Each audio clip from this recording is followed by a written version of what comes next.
मैं यही बात पहुंचाना चाहता हूं अपने साथियों तक और गांधरबल की बाशूर आवाम तक कि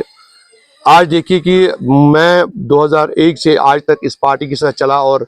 मुझे नहीं लगा कि हर एक पल मैंने इस पार्टी के लिए दिया। मैंने फैमिली को इग्नोर किया, लोगों के बीच में रहा और पार्टी को एम्पावर किया। जब आज पार्टी को वक्त था मुझे कुछ देने के लिए, गांधरबल के लोगों के लिए कुछ देने के लिए और हमारे शेरपत्र के इलाके के लिए कुछ स्पेशली आज एक कुछ बेस्ट कुछ अवार्ड था, मुझे लगता है कि आज नाइंसाफी हुई हमारे लोगों के साथ। और जाती तौर जो हमें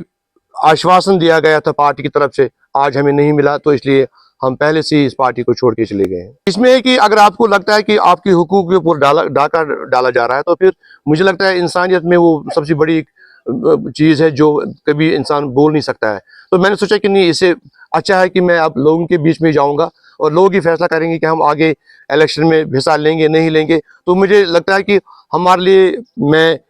जो हमारे शेरपत्र के लोग हैं, हमारे अब्दुल खालिक साहब यहाँ पे हमारे साहिबा ब्लॉक प्रेसिडेंट हमारे डिस्ट्रिक्ट बॉडी के मेंबर रहे, हमारे सरपंच साहब अशरफ साहब, एजाज साहब, फिरदौस साहब, बहुत सारे हल्के प्रेसिडेंट हमारे यहाँ हैं।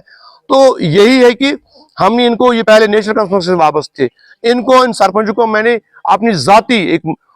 मिशन के तहत पार्टी के साथ जोड़ दिया था। तो यह है कि अगर इनको भी लगा कि शायद हमारे साथ नाइंसाफी हुई है, तो जो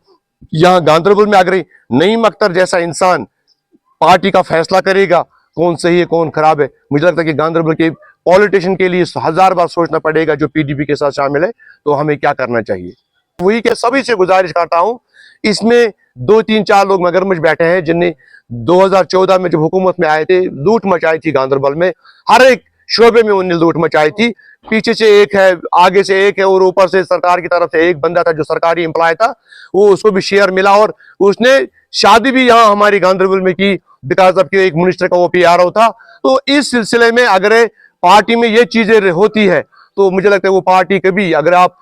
एक इंसान को हर्ट कर रहे हो, जिसके हुकूक अब छीने जाते हो, तो मुझे लगता है कि पार्टी कभी आगे नहीं जाएगी। ये कह रहा हूँ कि जो मेरे साथी हैं मैं उनसे बात करूँगी कि कल शाम को ही ये मसला पेश आया, तो इसके बाद यहाँ अभी हम कुछ जो हमारे साथी हैं यहाँ पे आए थे, इसमें जवान भी हैं बुजुर्ग भी हैं, इनसे बात करेंगे इंशाअल्लाह रहमान। पॉलिटिकली अगर हमें सियासत करनी होंगे तो फिर मैं इलेक्शन में हिस्सा लूंगा, तो नहीं मैं किसी पार्टी को सपोर्ट नहीं करूंगा। मैं तो मेरा कटगार के लिए कि मैं इलेक्शन में हिस्सा लूंगा, साथियों से बात करूंगा, किस बुनियाद पे जाऊंगा, कैसे जाऊंगा, किस पार्टी के साथ जाऊंगा, इंडिपेंडेंस जाऊंगा, इस पे मशवरा होगा। तो मेरा काज है कि जो पीडीपी यहाँ पे हम 13,500 वोट लेके